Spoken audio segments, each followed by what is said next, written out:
화장품 향료 및 아로마 테라피 1주차 강의 이제 마지막 영상 강의 네 번째 강의 시작할게요. 이제 근대 아로마 테라피에 대해서 얘기하고 싶은데 이 근대 아로마 테라피 전에는 아로마 테라피라는 용어를 사용하진 않았어요.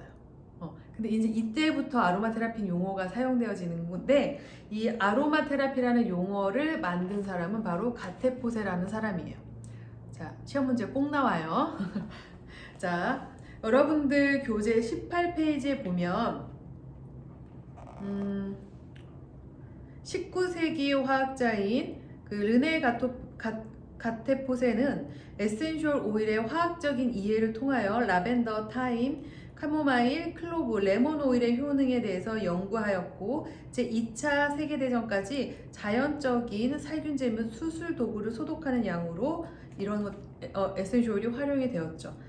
그래서 이 가테포세는 아로마 테라피라는 말을 최초로 사용한 사람으로 아로마 테라피의 발전에 기여하였다라는 얘기가 나오는데요. 원래 이 사람은 화학자예요. 그리고 이 시대는 향수가 만들어지던 많이 사용되던 그런 시대인데 지금 여러분들이 많이 흔히 사용할 수 있는 향수들은 인공향으로 많이 조향이 되어 있어요. 근데 이때까지는 인공향이 없었어요. 그러니까 당연히 자연에서 추출한 향으로만 향수를 만들던 시대예요. 이 시대 때가 궁금하시면 영화 향수를 한번 보세요. 영화 향수를 보시면 좀 더 많은 도움이 되고 재밌을 것 같은데, 그래서 우리가 상상을 해보는 거예요. 이 사람은 화학자였고 향수를 만들어야 되는 그런 실험실 같은 데에서 일을 하다가 실험실에서 불이 한번 콱 난 거예요. 근데 이런 에센셜 오일들이 어디에 누워 있었냐? 이렇게 스테인레스로 되어 있는 통 같은 거 있죠. 그런 통에 이렇게 다 담겨져 있었던 거죠. 그런데 불이 나서 어느 한쪽 팔에 이제 불이 붙은 거예요. 뜨거우니까 그냥 액체로 보이는 그 통에다 손을 쿡 넣은 거예요, 팔을. 그러고 나서 다음 날이 됐는데 이 정도 화상이면은 막 물집도 생겨야 되고 수포도 일어나야 되고 막 통증도 심해야 되고 하는데 통증도 많이 안 느껴지고 수포도 안 일어나고 피부가 빨갛지도 않은 거예요. 그래서 너무 놀랐어요. 왜? 그 전에 가테포세는 에센셜 오일은 그냥 향료로만 본 거예요. 향기로만.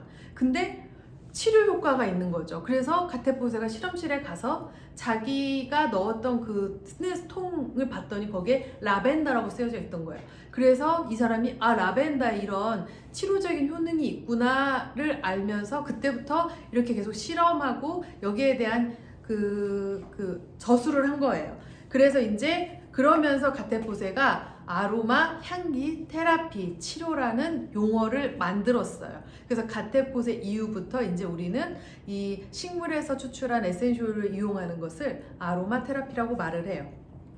그리고 이제 의사인 잔 발렛이라는 분이 있는데 이분은 육군 외과 의사예요. 근데 이때만 해도 지금처럼 약품을 많이 만들 수도 없었고 그리고 전쟁이 계속 많이 일어났던 때잖아요. 그래서 약이 부족했던 때예요. 그래서 육군 외과 의사로 전쟁 중에 부상병 치료를 할 때 에센셜 오일로 많이 사용을 한 거예요. 그리고 또 그걸 다 저술했어요. 그래서 책으로도 나와 있어요. 그래서 엄청나게 그 임상 아로마 테라피적인 부분에는 큰 영향을 미쳤죠.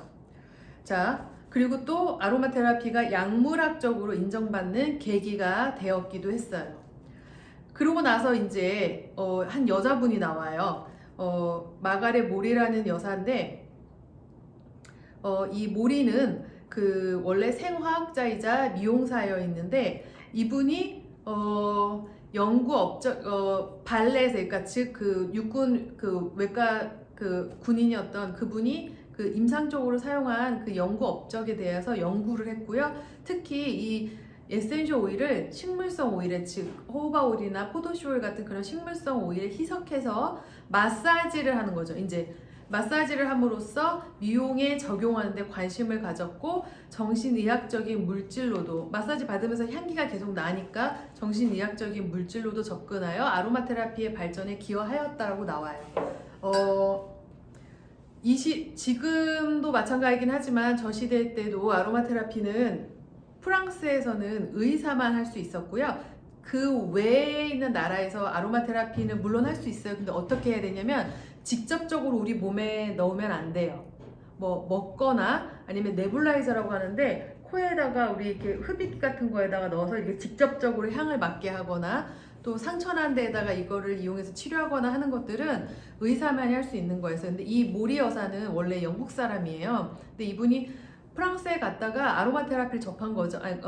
접했는데 프랑스에서는 의사만이 이걸 할 수가 있는 거예요. 그래서 영국에 와서 이거를 직접적으로 흡입하거나 하는 게 아니고 블렌딩을 해서 희석해서 어디 피부, 경피를 통해서 흡수돼서 아로마 테라피의 효과를 볼 수 있게 이런 방법을 이분이 만든 거죠. 그래서 이제 그 이후로 프랑스를 제외한 모든 나라의 아로마 테라피는 대부분이 다 희석해서 마사지요법을 많이 사용해요. 그래서 제가 그 첫 번째 영상 강의에서 말씀드렸죠. 아로마 테라피는 당연히 후각에 관련되어 있는 부분이지만 이 시너지 효과나 조금 더 광범위하고 활용도를 높이기 위해서는 촉각이라는 감각이 매우 중요하다는 얘기를 했어요. 그래서 아로마 테라피 그러면 후각만 생각하시면 안 되고 후각과 촉각을 다 후각과 촉각이라는 감각을 통해서 영향을 미치는 그런 대체 요법이라고 생각을 하시면 되고요. 자, 교재에는 없어요. 제가 이제 제 강의 자료에 있는 건데 현대 아로마 테라피라고 하는 강의 유인물 보이시죠? 여기 보면 로버트 티저랜드, 살바토레 바탈리아, 제인 버클, 제니퍼 제퍼러스 이런 제가 네 분의 사진을 올려놓았는데 지금 현재 다 살아계신 분들이고요. 지금 현재 전 세계적으로 아로마 테라피를 가장 많이 발전시켰고 거의 뭐 리더라고 생각을 하시면 돼요. 리더. 그래서 특히 로버트 티저랜드는 화학자 출신이고요. 굉장히 에센셜 오일을 과학적으로 그리고 좀 더 의학적으로 이렇게 특히 실험 이런 쪽으로 많이 연구하고 계시는 분이고 살바토레 바탈리아는 호주에서 본인이 운영하는 회사도 있고요. 거의 아로마 테라피의 대표적인 저서인데 여기 보면 제가 말한 참고 문서에도 들어가요. 이 컴플리트 가이드 투 아로마 테라피라는 책인데 이건 원서고 저희 나라에 그 번역본이 있어요. 이 책을 쓴 저자예요. 제인 버클은 간호사 출신인데 미국 사람이고요. 아로마 테라피를 또 의학적으로 많이 활용을 하고 있고 전 세계적으로 의료진들 이분도 여기 보면 임상 아로마 테라피라는 책이 있는데 두 번째 본인가가 우리나라 말로 번역이 되어 있는 게 있어요. 그래서 주로 병원에서 사용하는 아로마 테라피에 대해서 저술해 있고요. 제니퍼 제퍼러스는 아로마 인사이트 카드를 만든 창시자예요. 호주 분이고요. 아로마 인사이트 카드는 아로마 테라피스트들이 에센셜 오일을 블렌딩하거나 상담할 때 대표적으로 사용하는 그런 도구인데 에센셜 오일 파트 들어가면은 좀 보여드릴게요. 그래서 과거는 이렇고 지금 현재는 이렇다 이렇게 리더들이 있고 각각의 또 메인 파트들이 있어요. 그래서 여러분들이 만약에 아로마 테라피를 더 알고 싶고 공부해야 된다 그러면 이 시간에 배우는 것들은 기본이고요. 이제 이 현대 아로마 테라피가 어떻게 알려져 가고 있는지 어떻게 나아가고 있는지 알아야 되고 그 다음 제가 현대 아로마 테라피 2라는 또 유인물 파트를 보면 라이프스타일, 그 다음에 메디컬, 펫 이렇게 나눴죠. 현재이자 어떻게 보면 미래예요. 아로마 테라피는 저는 매우 아쉬워요. 왜냐면 테라피스럽다기보다는 미용이나 또는 DIY 쪽으로 좀 많이 라이프스타일 부분에 안착을 했는데 피부관리실 쪽에서 아로마 에센셜 오일 안 쓰는 데가 거의 없죠. 하다못해 우리가 목욕탕에만 가도 그 세신의 메뉴에 보면 제일 비싼 게 아로마 테라피예요. 그리고 피부관리실 밖에 이렇게 간판 지나가면 다 아로마 테라피 있잖아요. 또 많이들 아시는 향초, 뭐 양키 캔들이 우리나라에서는 엄청 큰 부분을 차지했지만 양키 캔들 그리고 또 수제 비누들 이런 부분에 아로마 테라피가 또 굉장히 큰 영역을 차지하고 있고요. 그래서 유인물에 보면 뭐 비누 그리고 마사지 그리고 이제는 천연 화장품 쪽 그리고 이제 얼마 전에 저도 합격했지만 맞춤 화장품 조제 관리사라는 국가 자격증이 생겼죠. 이때 또 저희가 핵심이라고 생각할 수 있는 게 바로 이 에센셜 오일의 활용법이에요. 바로 그래서 이 천연 화장품들, 맞춤형 화장품의 아로마 테라피 활용도 높고요. 그 다음 이제 우리가 공간, 마음이나 아니면 공간을 위해서 사용하는 발향.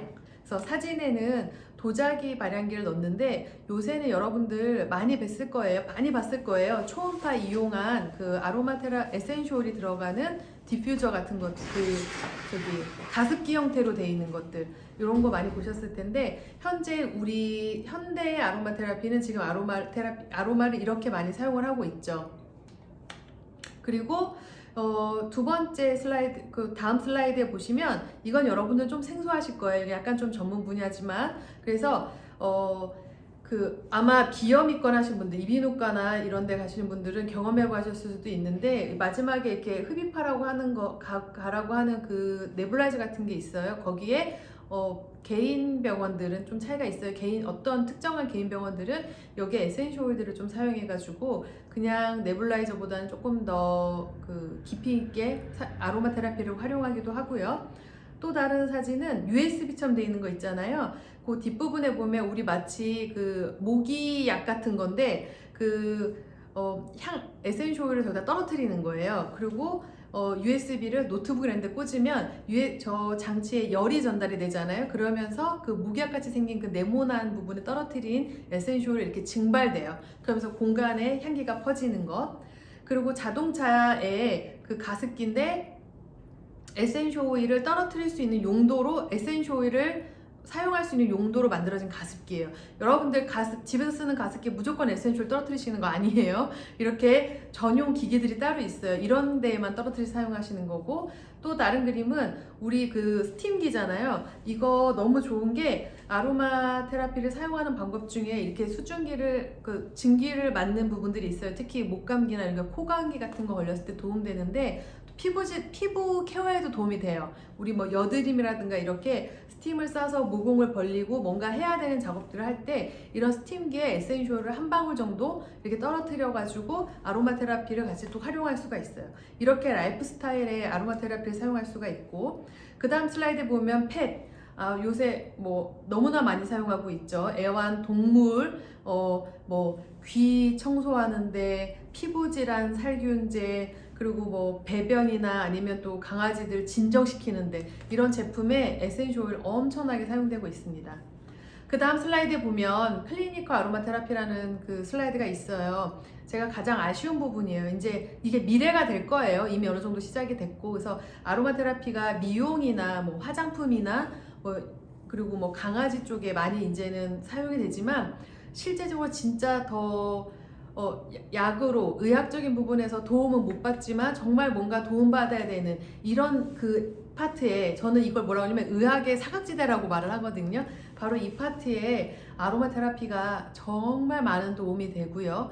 경험을 해보신 분들은 너무너무 필요하다고 말씀을 하세요. 그래서 이 슬라이드는 이제 제가 구글에서 클리니컬 아로마 테라피를 쳤더니 나오는 슬라이드예요. 대부분 아마 요양이나 이런 부분에서 사용되어 있는 것 같고요. 그 다음 슬라이드에 보면 실제 제가 병원에서 직원으로 일할 때 아로마 테라피 어떻게 활용했는지 이렇게 사진을 올렸어요. 너무 한국의 클리니컬 아로마 테라피 사진이 없어서. 그래서 병원의 어떤 공간에 향기를 뿌려서 분위기를 전환하고 마음에 도움을 주고, 또 마사지를 하고, 또 마사지 할 때도 그냥 단순히 블렌딩해서 마사지만 하는 게 아니고 향기를 먼저 맡게 해드리고 그리고 마사지 케어를 해드리고, 그래서 따라오는 것들은 이완, 진정, 통증 완화 이런 부분에 굉장히 많은 도움이 되고요.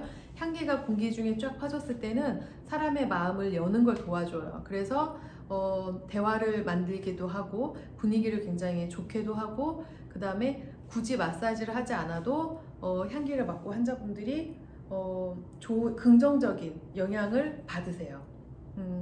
그리고 또 마사지를 하게 되면 통증 완화에도 도움이 되고, 이런 것들이 바로 클리니컬 아로마 파트에서 도움이 될 수 있는 부분이고요.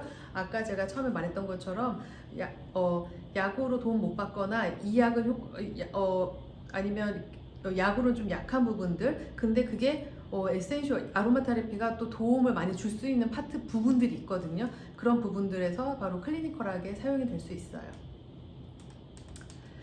그래서 현대 아로마 테라피 중요하신 분들과 어떤 파트로 어떤 연구들, 어떤 것들을 포커스 잡고 있는지와 그 다음에 우리한테 정말 이제 이건 정말 현대 아로마 테라피죠. 그리고 이미 어떻게 아로마 테라피가 자리를 잡았고 앞으로 어떻게 또 활용될 것인지 이런 부분들을 같이 한번 봤고요. 이 부분들은 저는 개인적으로는 같이 얼굴 보고 토론하고 싶은 부분인데 역시 좀 아쉬워요. 자, 이제 제대로 된 과제 내드릴게요. 첫째 주 그 과제 아까 제가 맨 처음에 하나 드렸죠.